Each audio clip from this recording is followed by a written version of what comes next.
Some people just can't get past that rubbery texture, but tofu enthusiasts say it's all in how you prepare it.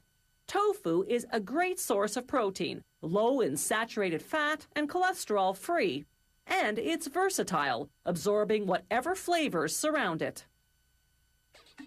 Tofu is made from soybeans, the seeds that grow in the pods of the soybean plant. They contain 40% protein, more than double the protein in beef or fish.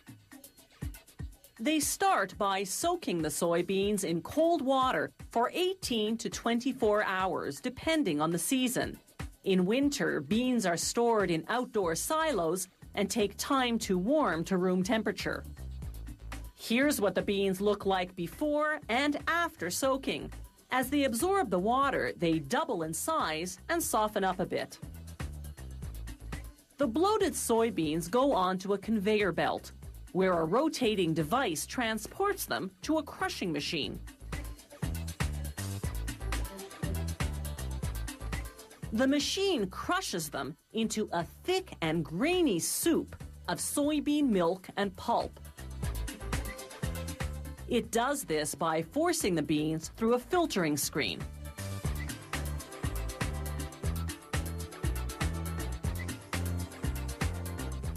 Next, they transform the soup into a paste by heating it in a steam cooker for 3 to 4 minutes.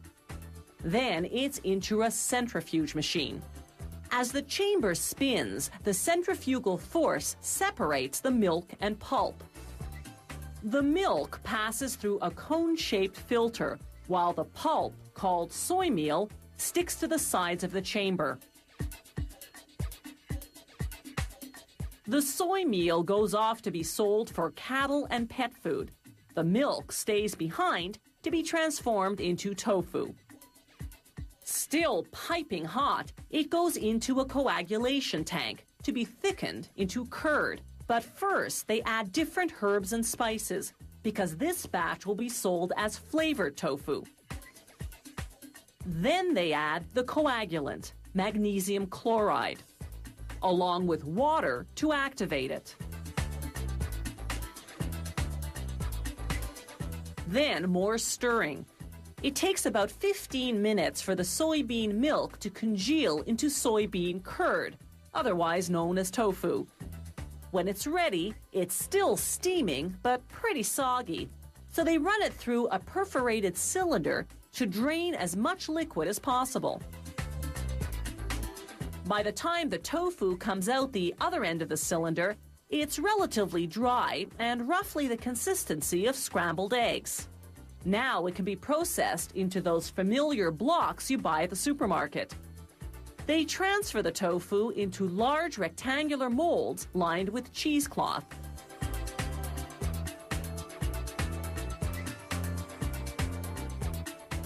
Then it's into a press that applies 59 kilograms of pressure. This squeezes out most of the remaining liquid and molds the lumpy, loose tofu into a firm rectangular block measuring 38 by 74 centimeters. They cut the block lengthwise and widthwise into 54 blocks of 300 grams each. Tofu itself is pretty tasteless, but like a sponge, it absorbs the flavor of whatever it comes into contact with. They drench this batch in a spicy marinade to make jalapeno-flavored tofu. After verifying the weight of each block, they package the tofu with a sprinkle of spices for garnish. Then, to kill off any bacteria, the blocks go into a pasteurizer at 110 degrees Celsius for an hour. When they come out, they drop into a cooling basin, into water just above freezing temperature. They stay submerged for about an hour. Tofu comes either pre-flavored or plain. It also comes in different textures. Firm tofu maintains its shape in soups and stir-fries, while soft tofu and silken tofu are ideal for blended dishes and desserts.